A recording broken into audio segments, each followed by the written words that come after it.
घर बनाना है, होटल नहीं। बस बस यहीं रख देते हैं बेड। सुवर्णा ने बेड को ज़मीन पर टिका दिया। बाकी बड़े फर्नीचर और सामान पहले ही खुद हेल्पर की मदद से अपने स्थान पर रख दिए हैं। थोड़ा बहुत खींच खिसका कर एडजस्ट करना अलग बात है। बेड के लिए इससे उपयुक्त जगह नहीं दिख रही है। उसे तो हमेशा खिड़की के पास ही बेड का ठिकाना चाहिए, जिससे उसके बेड पर भरपूर रोशनी रहे, जिससे वो अपने फुर्सत के समय में लिखने पढ़ने का काम भली भांति कर सके।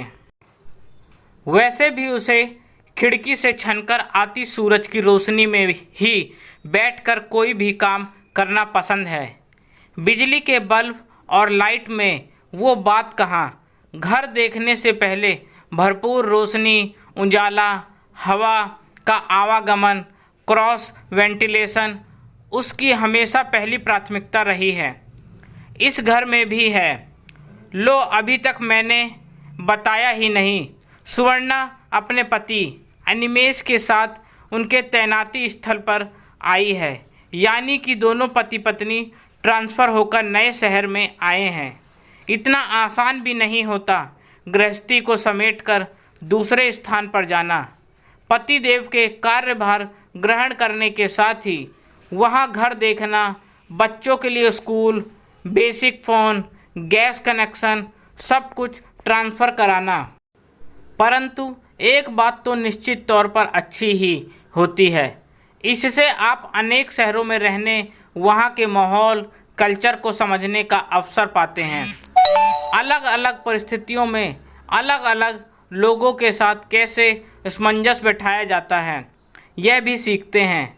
बच्चों की सर्वगीणा विकास में भी यह विविधता सहायक सिद्ध होती है। फिर सुवर्णा तो इस माहौल को बचपन से ही जीती आ रही है। पहले अपने पिता के साथ अनेक स्थानों पर ट्रांसफ़र में घूमी, अब अपने पति के साथ। मगर उस नितांत अपरिचित मकान को घर बनाने की कवायद भी कम नहीं होती। इस तरह जिंदगी को खूबसूरत और रचनात्मक टास्क मिलता रहता है। व्यस्त रहने के रचनात्मक प्रयासों को विविध रूप में बाहर आने का अवसर भी मिलता है। सुवर्णा का कुछ अलग और अनिमेष का कुछ अलग। घर को सजाने का फंडा, मगर दोनों का एक ही घर को अपनी सुविधा के अनुसार जमाएंगे। और अनिमेष के क्रिएटिव और इंजीनियरिंग वाले दिमाग का तो क्या ही कहना। नई वो इंजीनियरिंग फील्ड के विद्यार्थी नहीं रहे, बल्कि कॉमर्स के स्टूडेंट रहे हैं, मगर घर को अपने हिसाब से रीडेकोरेट करने में सारी इंजीनियरों जैसी क्षमता के साथ जुट जाते हैं। मसलन night bulb, fan, AC, tubelight, TV, सबके बटन बेड के साइड के तार के कनेक्शन खींचकर लगा लिए गए, जिससे बेड पर लेटे या बैठे हुए जिसे ऑन ऑफ करना हो उसके लिए बिस्तर से उठना ना पड़े। और स्विच बोर्ड जो कमरे के एक कोने में है होता रहे। एक कोने में हमारे बलमवा जी के टेक्निकल बुद्धि के आगे तो बड़े बड़े पानी भरते हैं। फिर इसकी क्या बिसात। टीवी के सामने वाले दीवान या काउच पर छोटे बड़े तकिए, कुशन्स इस हिसाब से रखे हैं जिनसे अनिमेष टीवी देखते समय तकियों को दाएं बाएं हाथ टिकाने के लिए पैर फैलाकर उसके ऊपर और नीचे रखने के और आराम से टिक कर टीवी देखने, फिर देखते देखते नींद आने पर उसी में सिर घुसाकर निंद्रा की गोद में समा जाएं। और हाँ, अनिमेष को सोया हुआ जानकर बहुत आहिस्ते से कंबल उड़ाने पर बस धीरे से एक आंख खोलकर देखते हैं। मगर सुवर्णा अपने पति देव को सोया हुआ जानकर उनकी सुविधा के लिए ही टीवी बंद करने की गलती घर बैठे तो तुरंत ही बोल उठेंगे, टीवी क्यों बंद किया, चलने दो, लो भाई चालू कर दिया। मुआ टीवी ना हुआ लोरी हो गया, जिसके ना बजने से नींद टूटी जा रही है।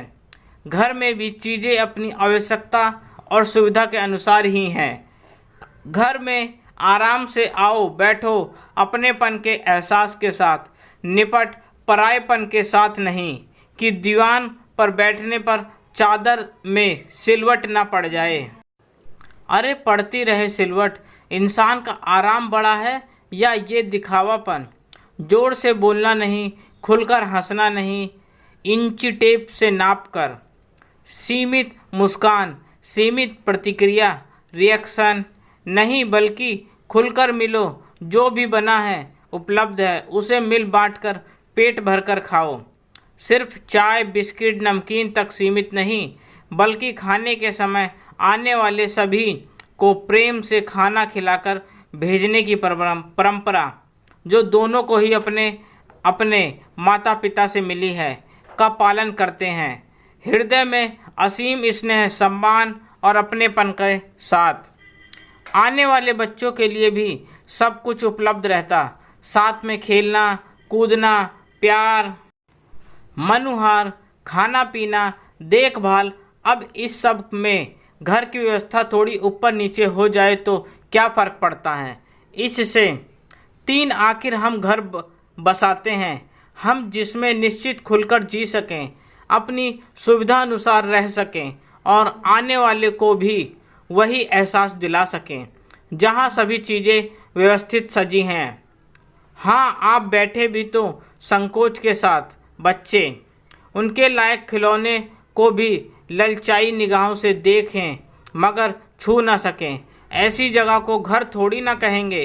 फिर आप इतना प्यार करेंगे तो ज़्यादा उधम मचाने पर या चीज़ें फैलाने तोड़ने पर घर आए बच्चों को मना भी कर सकते हैं। जिस घर में आप बड़े ही नफासत 80x के साथ संतुलित सीमित मुंह खोलकर बातें करें, खाएं पिएं, अरे भाड़ में जाए भाई ऐसी दिखावेबाजी। आखिर घर है, कोई होटल नहीं।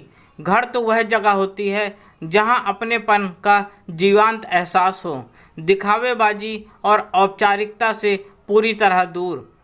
तभी तो वर्तमान भौतिकवादी युग में लोग अपने घरों में भौतिक सुख सुविधाओं का ढेर लगाकर भी आगंतुक के लिए असहज औपचारिक वातावरण ही बना पाते हैं। कोशिश कीजिए कि आने वाले से आप अपने मन की बात कह सकें, उसके दिल की भी आप समझ सकें, तभी तो अपनेपन की ऊर्जा से भरपूर घर बसेगा। दोस्तों, आप क्या कहते हैं? सुवर्णा और अनिमेष के ज़िंदगी इस फंडे के साथ जीने को सही मानते हैं या नहीं? अपने बहुमूल्य विचारों को अपने लाइक, कमेंट और शेयर के माध्यम से बताएं और मुझे सब्सक्राइब करें। आपका अपना दोस्त। धन्यवाद।